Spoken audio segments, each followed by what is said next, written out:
Neng, huwag kang lalayo ha. Diyan ka lang ha. Basa ka lang. Opo. Assisted. B. 6. Late ka na naman. Hindi. Set na kayo ko yung nalilate. Sorry ha, meron kasi akong dinaanan. Pasensya na. O anong kaso natin ngayon? Yan, meron 3. Lahat domestic violence. Yung isang babae na abutan ko. Binugbog ng asawa. Dama yung anak. Kawawa na naman. Nasaan sila? Nasa loob yung misis. Nagbibigay ng statement. Talaga yung bata. Ikat ka.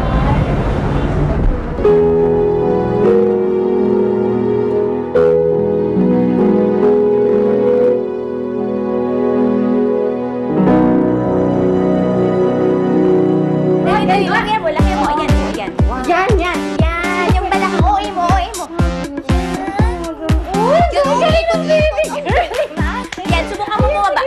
Baba. Oo, tama yan. Sige, yan.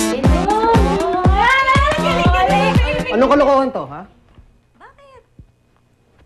Tama ba turuan yung bata ng kalaswaan? Anong kalaswaan? Nagkakatuwaan lang kami? Ay, ako naman nagpilit kila Ninang naturuan ako sumayaw. Ganyan ba tingin mo sa akin, Arman? Masamang impluwensya sa sarili kong anak?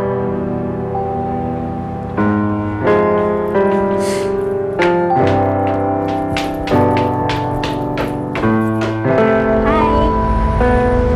Anong pangalan mo? Angelica po. Angelica? Ganda-ganda naman ang pangalan mo.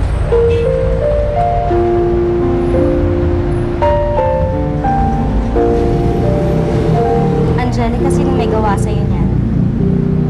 Ito po. Ang itay po. Pero wag na po kayong magalit sa kanya. Mabait naman po siya eh. Kung minsan. Sino po ba kayo? Ako nga pala si Melissa, isa akong abogado. Nagtatanggol ako sa mga karapatan ng tao at sa mga taong naaapi. Para din po pala kayong anghel. Anghel? Okay yan ah. Pwedeng hindi nang itawag mo. Ano po ba? Mahilig din ako sa mga anak. Talaga po. Parehas po pala tayo. Talaga? Kaya lagi ko po itong dali.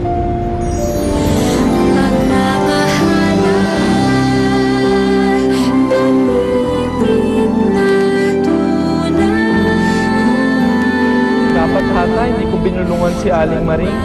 Dahil sa ginawa ko, nagbago hata yung kapalaran ni Angelica. Elijah, hindi natutuwa si Ama sa ginawa mong pakikialam sa buhay ni Angelica. Sir, ano talaga ginagawa natin dito? Tinitignan lang ako. Natanggap mo ba ang litratong pinadala ko sa'yo? Oo, bakit? Anak yan ng asawa mong si Melissa. Ano, gusto mong pa bang malaman niya ang sikreto mo? Sa bawat pag